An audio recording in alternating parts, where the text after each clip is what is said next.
ఇక నేటి ప్రధాన వార్త మనం ప్రతి ఎకరాకు భద్రత ధరణి స్థానంలో భూభారతి ధరణి సమస్యలకు చెక్ పెట్టే విధంగా మార్పులు 33 మాడ్యూల్స్ని 6 మాడ్యూల్స్తో పునః ప్రక్షాళన ప్రజలకు భరోసానిచ్చేలా కొత్త చట్టం ఇక పక్కాగా రెవెన్యూ రికార్డులు వివాదాల పరిశీలనకు కొత్తగా ట్రిబ్యునల్ ఏర్పాటు గ్రామానికో రెవెన్యూ అధికారి నియామకం అన్ని వర్గాలతో చర్చలు సలహాలతో కొత్త చట్టం శాసనసభ ముందుకు కొత్త రెవెన్యూ చట్టం తెచ్చిన ప్రభుత్వం అసెంబ్లీలో భూభారతి బిల్ ప్రవేశపెట్టిన మంత్రి పొంగులేటి గత పాలకుల ధరణి మోసాలను ఎండగట్టిన పొంగులేటి ధరణిని బంగాళాఖాతంలో వేస్తామని ప్రజలకు హామీ ఇచ్చిన మాట ప్రకారం ధరణిని బంగాళాఖాతంలో వేస్తున్నాం దీని స్థానంలో భూభారతిని తీసుకొస్తున్నామని మంత్రి పొంగులేటి చెప్పారు.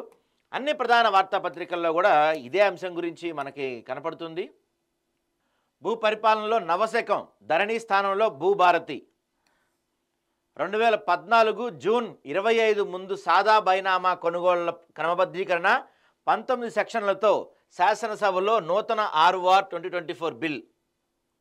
ఇదిగో నిన్న దాంతోపాటు ధరణితో భూములు కొల్లగొట్టారు వాటిని పేదలకు ఇచ్చే విషయాన్ని పరిశీలిస్తాం.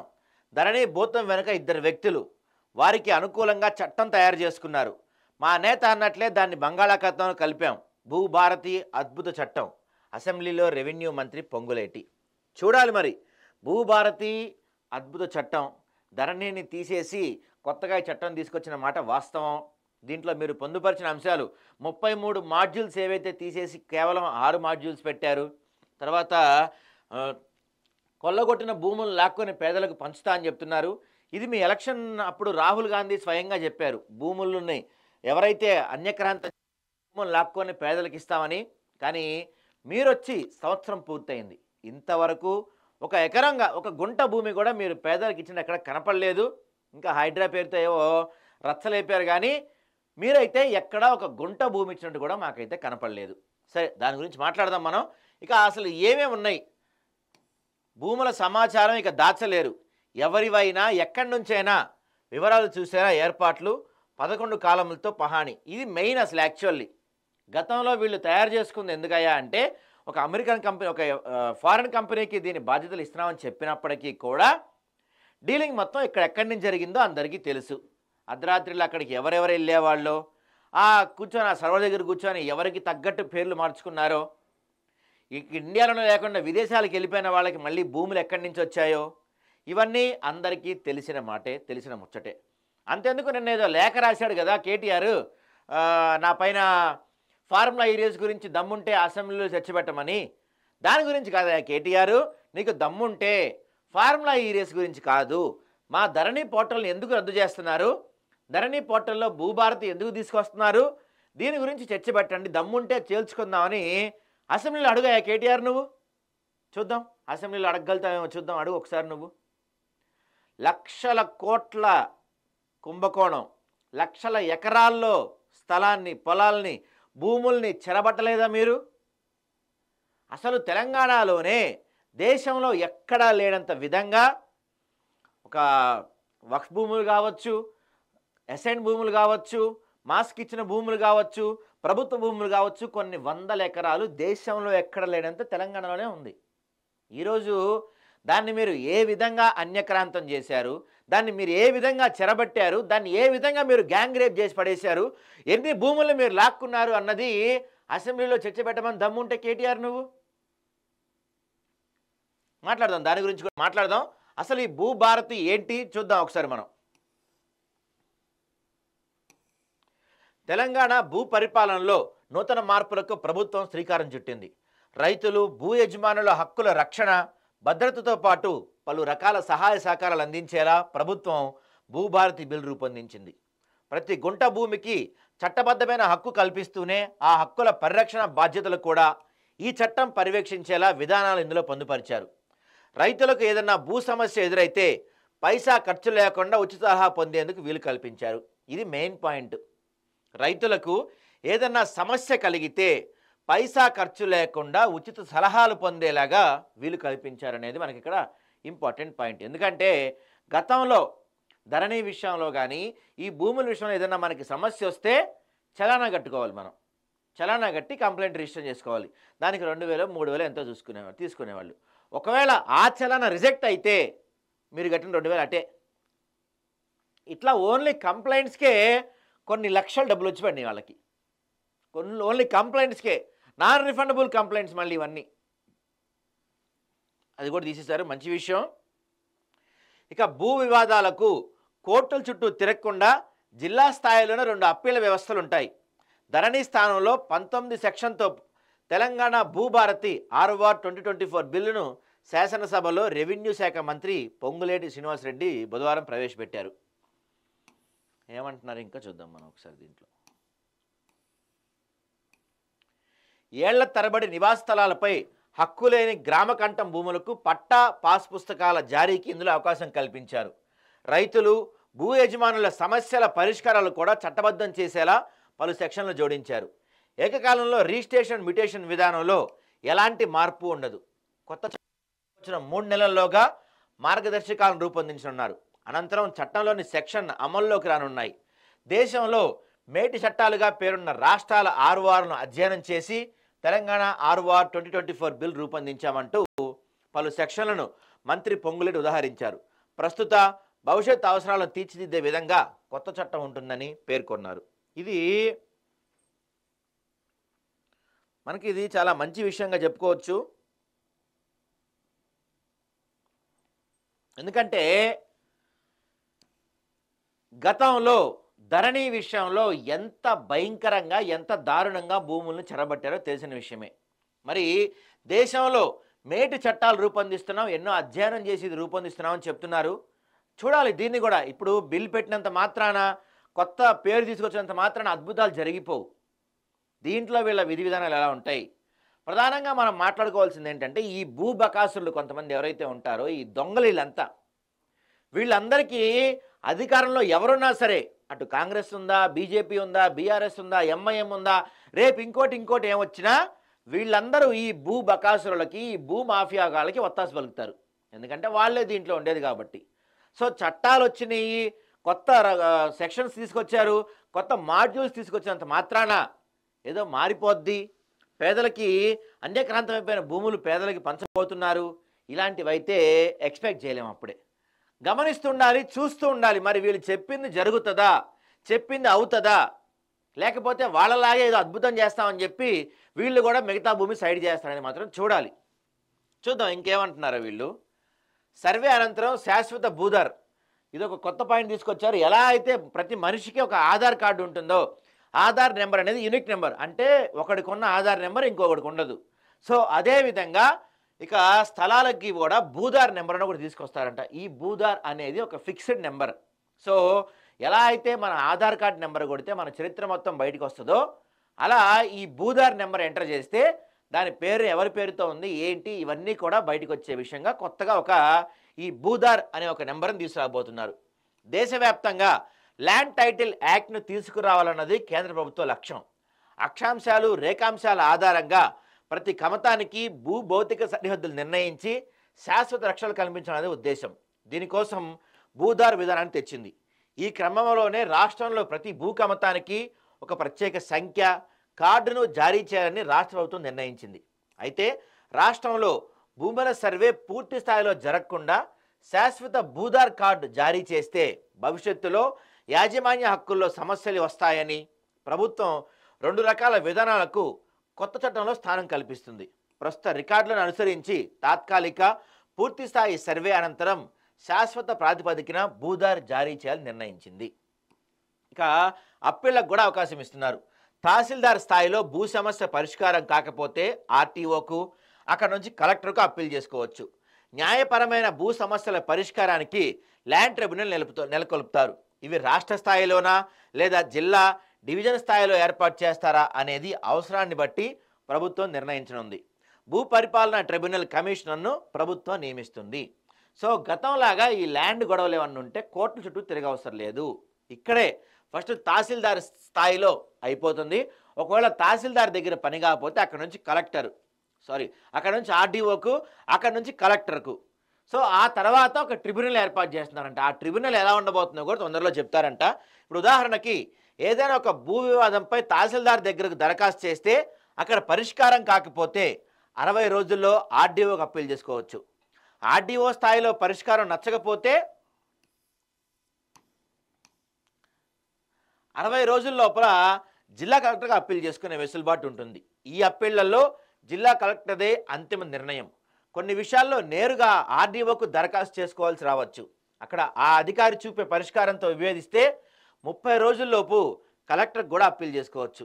కొన్ని అంశాల్లో నేరుగా కలెక్టర్కు దరఖాస్తు చేయాల్సి ఉంటుంది. అక్కడ కలెక్టర్ ఇచ్చే ఉత్తర్వులతో విభేదిస్తే 30 రోజుల్లో భూ పరిపాలన ట్రిబ్యునల్లో సవాల్ చేసుకునే వెసులుబాటు ఉంటుంది.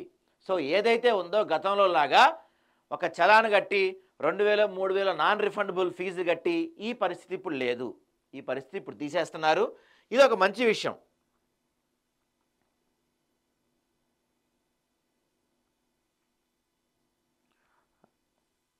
ఆ తర్వాత వాలంటీర్ల తోడ్పాటు. భూ సమస్యల విషయాల్లో న్యాయ సలహాలు సూచనలు ఇచ్చేందుకు ప్రభుత్వం మండల స్థాయిలో వాలంటీర్లను ఏర్పాటు చేయనుంది. పేదలకు పైసా ఖర్చు లేకుండా ఉచితంగా న్యాయ సలహాలు అందనున్నాయి వాలంటీర్లతో. సాదా బైనామాలపై తెల్ల కాగితంపై ఒప్పందాల ద్వారా, అంటే ఇటు సాదా బైనామా అంటారు, 2014 జూన్ 2 ముందు జరిగిన కొనుగోలు క్రమబద్ధీకరించాలని ఆర్ఓఆర్ 2024 చట్టం సెక్షన్ 6(1) ద్వారా నిర్ణయించారు. ఆర్ఓఆర్ 1971 చట్టం కింద 2020 సెప్టెంబర్ 12 నుంచి అక్టోబర్ 10 వరకు 9.24 లక్షల దరఖాస్తులు స్వీకరించగా క్రమబద్ధీకరణ పెండింగ్లో ఉంది. ఆర్డీఓ స్థాయిలో విచారణ నిర్వహించి క్రమబద్ధీకరణ ప్రక్రియ నిర్వహిస్తారు. ఇక తర్వాత వీలునామా లేని ఆస్తుల విషయంలో మ్యుటేషన్కు విచారణ. వీలునామా లేని ఆస్తుల విషయంలో యాజమాన్య బదిలీ సందర్భంగా ఏకకాలంలో రిజిస్ట్రేషన్ మ్యుటేషన్ విధానాన్ని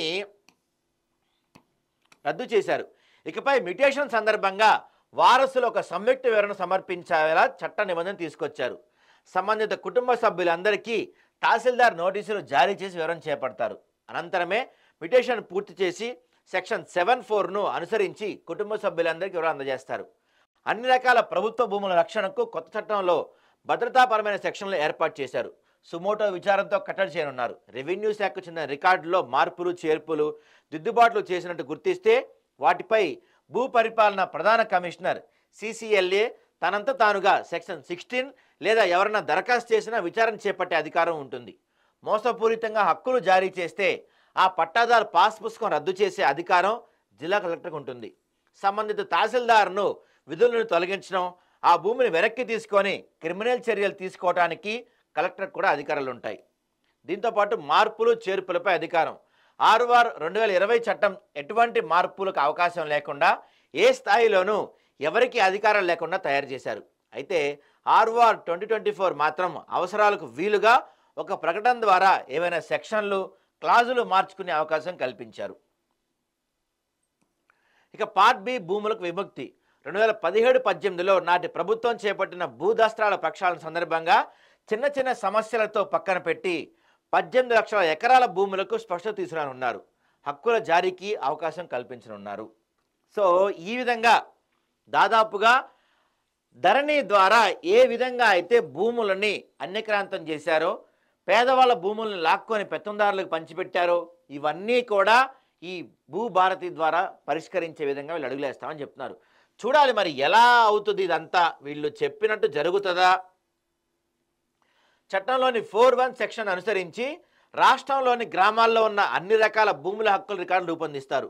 డ్రోన్ సాంకేతికను ఉపయోగించి భూభాగాలను మ్యాపింగ్ చేయనున్నారు. భూ యజమాని పట్టాదారు తన ఖాతాదారుల పేర్లు, వారి వివరాలు నమోదు చేసి ఆ ఆస్తుల యాజమాన్యాన్ని గుర్తిస్తారు. గ్రామాల్లో ఆబాది లేక గ్రామ కంట ప్రాంతాల్లోని నివాస స్థలాలకు కొత్త చట్టం ద్వారా సంపూర్ణ హక్కులు లభిస్తాయి. పట్టా పాస్ పుస్తకం లేదా ధృవీకరణ పత్రాన్ని ప్రభుత్వం జారీ చేస్తుంది. ఆన్లైన్లో ఈ భూముల నిర్వహణ కొనసాగుతుంది. ఆబాదీ స్థలం హక్కుల కల్పనకు ప్రభుత్వం త్వరలోనే ప్రత్యేక కార్యక్రమం నిర్వహించింది. అనంతరం హక్కుల రికార్డుల రూపకల్పనను ప్రారంభిస్తుంది. భూముల క్రయ విక్రయాలు సందర్భంగా తహసీల్దార్, సంయుక్త సబ్ రిజిస్టర్ సమర్పించే భూ దస్త్రాలతో పాటే భూమి సర్వే, సబ్ డివిజన్ సర్వే పటాన్ని తప్పనిసరిగా జోడించవలసి ఉంటుంది. దీనివల్ల 2 రిజిస్ట్రేషన్లు, ప్రభుత్వ భూముల ఆక్రమణల వ్యవధులు తొలగిపోయే అవకాశాలు ఉన్నాయి. సర్వే పటాన్ని రికార్డులో భద్రపరచనున్నారు. అది దీంతో పాటు ఇక్కడ చూడండి, ఈయన పొంగులేటి మాట్లాడుతూ ఇందిరమ్మ హయాంలో రాష్ట్రంలో 24 లక్షల ఎకరాల భూముల్ని పేదలకు ఇచ్చారు. అవి అన్యక్రాంతం అయ్యాయి. ఆ భూముల సమస్యను పరిష్కరిస్తాం. బీఆర్ఎస్ ప్రభుత్వం ధరణి పోర్టల్ ముందు స్వదేశీ సంస్థకి ఇచ్చింది. తర్వాత విదేశీ సంస్థ చేతిలో 2.76 కోట్ల ఎకరాల భూములు పెట్టింది. మా ప్రభుత్వం భూభారతిని కేంద్ర ప్రభుత్వ సంస్థ ఎన్ఐసికి డిసెంబర్ 1న అప్పగించింది. ప్రతి రెవెన్యూ గ్రామానికి ఒక రెవెన్యూ అధికారిని నియమిస్తాం, జమాబందీ చేస్తాం. ప్రభుత్వ ప్రైవేట్ ఆస్తుల విషయంలో అధికారులు అక్రమాలకు పాల్పడితే వారిపై కఠిన చర్యలు తీసుకుంటాం. భూభారతిలో పూర్తి పారదర్శకత ఉంటుంది. ప్రపంచంలో ఎక్కడి నుంచైనా సర్వే నెంబర్ల వారీగా భూముల పూర్తి వివరాలు చూసే అవకాశాన్ని కల్పిస్తున్నాం. భూభారతితో ప్రభుత్వ ఆస్తుల్ని కాపాడుతాం. భూముల అన్యక్రాంతానికి సంబంధించిన సమాచారాన్ని ఎక్కడి నుంచైనా ఎవరైనా అప్లోడ్ చేసే విధంగా యాప్ తీసుకొస్తాం. యాప్ ద్వారా ఆ సమాచారం ముఖ్య కార్యదర్శికి చేరుతుంది. భూభారతిని పూర్తిగా ఆన్లైన్ చేస్తాం. 2014కు ముందు భూముల రికార్డులు సబ్ రిజిస్ట్రాల దగ్గర ఉన్నాయి. వాటితో భూభారతిని అప్డేట్ చేస్తాం. కొత్త చట్టానికి నిబంధనలు తయారు చేశాక మంత్రులం, ఎమ్మెల్యేలు అందరం దాన్ని ప్రజల దగ్గరికి తీసుకెళ్తామని పొంగులేటి వివరించారు. గురువారం ఈ బిల్లును చర్చకు తీసుకుంటామని స్పీకర్ గడ్డం ప్రసాద్ కుమార్ ప్రకటించారు. సో ఈరోజు దీనిపైన చర్చ జరగనుంది. మరి మిగతా విషయాల్లో లెటర్లు రాసే కేటీఆర్ కానీ, ఏదో ఒక ధర్నాలు చేసి ఏదో గొడవ చేసే బీఆర్ఎస్ కానీ మరి ఈ విషయంలో ఇంతవరకు ఎందుకు స్పందించలేదు? ధరణి స్థానంలో భూభారతి అనే ఒక కొత్త చట్టం తీసుకొచ్చారు. మరి ఈ చట్టాన్ని వ్యతిరేకిస్తూ కానీ ధరణి ఉండాల్సిందే అని కానీ ఎందుకని ఇంతవరకు బీఆర్ఎస్ వాళ్ళు ఎవరు మాట్లాడటలేదు? కొన్ని లక్షల ఎకరాలని, కొన్ని లక్షల కోట్ల విలువ చేసే భూముల్ని అడ్డదిడ్డంగా అన్యక్రాంతం చేసి దోచుకున్నారు అబ్బా కొడుకులు. ఇప్పుడు మరి మాట్లాడండి, ఒక్కొక్కళ్ళు బయటికి రండి, చూద్దాం. మరి కేటీఆర్ లేఖ రాశాడు కదా ఫార్ములా ఈ రేస్ గురించి, దమ్ముంటే అసెంబ్లీలో చర్చ పెట్టమని. మరి అదే దమ్ముంటే కేటీఆర్ నీకు చెప్తున్నా, అదే దమ్ముంటే నువ్వు మీ నాయన వచ్చి కూర్చొని ఈరోజు అసెంబ్లీలో మాట్లాడండి ధరణి గురించి. మీరు ధరణిలో మీరు ఇచ్చిన కుంభకోణాల గురించి, ధరణిని ఎందుకు తీసేస్తున్నారు, ధరణి స్థానంలో భూభారతి ఎందుకు తీసుకొస్తున్నారని ప్రశ్నించే దమ్ముందా కేటీఆర్ నీకు కానీ మీ నాన్నకు కానీ? దాని గురించి మాట్లాడే దమ్ముందా మీకు ఎవరికన్నా? కొన్ని వందల కోట్ల విలువ చేసే భూముల్ని నిజంగా గ్యాంగ్ రేప్ చేసి పడేశారు మీరు అంతా కలిసి. ఇష్టానుసారంగా అడ్డగోలుగా పనిచేసుకున్నారు భూముల్ని ఎవడికి పడితే వాడు. ఈరోజు మరి కాంగ్రెస్ పార్టీ హయాంలో భూభారతి అని తీసుకొచ్చింది. మరి వీళ్ళు ఏం చేస్తారు? ఇప్పుడేదో ఒక కొత్త చట్టం తీసుకొచ్చినంత మాత్రాన, కొత్తగా తెచ్చినంత మాత్రాన వీళ్ళేదో దేవుళ్ళనో వీళ్ళేదో అద్భుతం చేస్తారని మనం చెప్పట్లా ఇక్కడ. కాకపోతే ఒక అడుగు వేశారు. గతంలో జరిగిన తప్పుల్ని, గతంలో జరిగిన స్కాముల్ని సరిచేస్తానికి ఒక అడుగు వేశారు వీళ్ళు. ఈ అడుగు ఎంతవరకు వెళ్తుంది? వీళ్ళన్నా పారదర్శకంగా చేస్తారా? గత ప్రభుత్వం బాటలోనే వీళ్ళు ప్రయాణిస్తారా?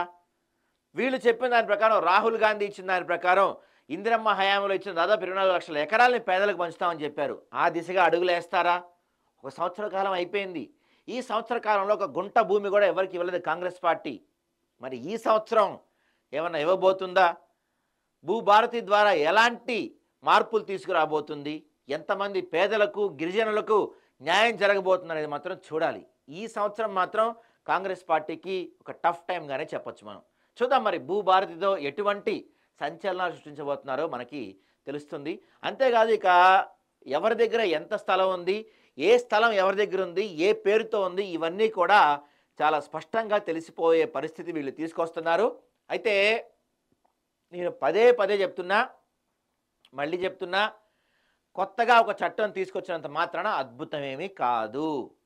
ఎంత పారదర్శకంగా వీళ్ళు వెళ్తారు, దీంట్లో ఎంత ట్రాన్స్పరెన్సీ ఉంటుంది, ఎంతమంది దగ్గర నుంచి భూములు లాక్కొని వీళ్ళు పేదలకు ఇస్తారు, ఇదంతా కూడా జరుగుతుందా జరగదా అనేది మాత్రం చూడాలి. కానీ చూద్దాం, చేస్తారా? ఓన్లీ కొత్త చట్టం తీసుకొచ్చినంత మాత్రం చేతులు దులుపుకుంటారా?